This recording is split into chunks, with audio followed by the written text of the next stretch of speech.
Magluto tayo ng sweet and sour chicken. Ayan, pinirito ko na yung manok. Ayan.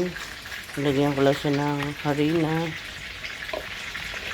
At konting breading mix. Hinalo ko lang. Huwag muna. So, ito na yung minix ko sa meat grinder. Yan na. Naglagay ako ng bawang, sibuyas, at saka konting kinchay. Lulubog na natin tong chicken. Ayan, chicken. Ito yung tinatawag na sweet and sour. Naglagay ako ng tomato sauce at saka konting ketchup at saka nilaluan ko ng seasoning, konting seasoning.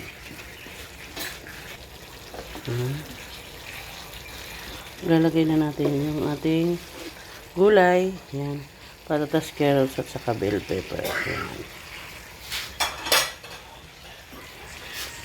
Ito na yung ating sweet and sour na chicken. Ito yung sweet and sour chicken. Ulam ng aking Jonakis. Ito na po yung sweet and sour chicken.